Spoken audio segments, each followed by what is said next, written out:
श्री राम जय राम जय जय राम। कई एक भक्तों का ये प्रश्न प्राप्त हुआ है कि किसी को कई पुत्र हैं तो उसमें गया श्राद्ध कौन करे। लोक परंपरा में लोग जानते हैं कि या तो बड़ा बेटा या छोटा बेटा गया करने जाए, श्राद्ध करे। लेकिन इस कथन से लगता है जैसे बीच वालों को कोई करने का अधिकार ही नहीं। ये सब मूर्खतापूर्ण प्रश्न है।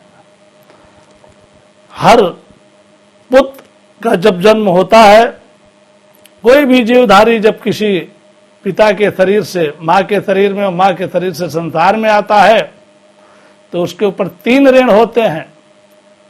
मातृ ऋण, पितृ ऋण, दोनों में विभाजक रेखा नहीं है, दोनों को एक माना गया।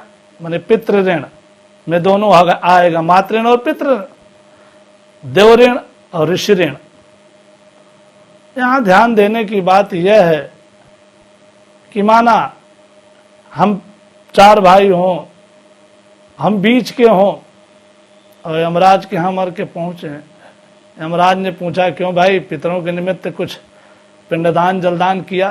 तो क्या कहेंगे कि बड़का भैया नहीं किए, छोटका भैया नहीं किए। चुप, तुम बताओ तुमने क्या किया? तुमको करने का अधिकार नहीं था? तुम पुत्र नहीं थे क्या? तुम्हारे ऊपर पितृ नहीं था क्या? ये लोगों का भ्रम है। शास्त्रकार क्या कह रहे हैं, कहाँ क्या कहे हैं, उसको विधिवत ना समझ पाने के कारण गरुड़ पुराण में सारोद्धार में अध्याय 11 में एक जगह ये प्रश्न उठा है कि माना किसी के 4 बेटे, 3 बेटे, 5 बेटे, 7 बेटे हैं और पिता का शरीर पूर्ण हो गया, तो वहां पर फिर श्राद्ध की जो मुख्य क्रिया है वो कौन संपादित करे? तो उसके लिए गरुड़ पुराण में कहा है, ज्येष्ठ सेवा कनिष्ठ से भ्रातु पुत्रैस्त पौत्र कई 10 गात्राधिकम कार्यम पुत्रहीने नरे खग। सबसे पहले झगड़ा ना हो, कलह ना हो इनमें सब में, तो कहा ज्येष्ठ पुत्र। माना वो आसक्त है, बीमार है, इस क्रिया को विधिवत नहीं कर सकता, तो छोटा पुत्र कर दे अथवा कोई कर दे, पुत्र करे, पौत्र करे, भाई करे, उस क्रिया को संपादित किया जाए, कलह का हेतु ना बने। इसके लिए वहां विधान बताया गया है कि बड़ा कर दे, बड़ा न करे छोटा कर दे। जब भ्रातु पुत्रैष्ठ पौत्र कही, भाई कर दे, पुत्र करे, नाती तक करे। अगर वो सब कोई करने की दशा में नहीं करेंगे, हो सकता है नास्तिक हो, करते ही ना हो, तो ऐसी दशा में वो और्धदैहिक क्रिया को रोकना महाअपराध, घोर पाप। वो जीव प्रेत योनि में रहता है, अतः उस दशा में उस क्रिया को करना ही चाहिए। तो वहां यह विधान बताया गया कि कहीं भाइयों में कलह आदि ना हो, और वहां पर यह विधान निश्चित किया गया कि बड़ा करे अथवा छोटा करे। उस विधान को केवल उतने ही अंत तक समझना चाहिए, एक देशिक।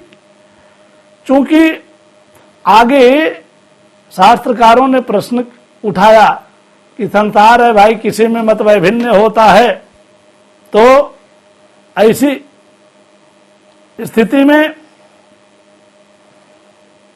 क्या करें? तो कहा भाई क्रिया तो कोई भी कर सकता है, बड़ा बेटा, छोटा बेटा, बीच वाला, भाई, पुत्र, पौत्र, स्त्रियां, बहू, कोई करे।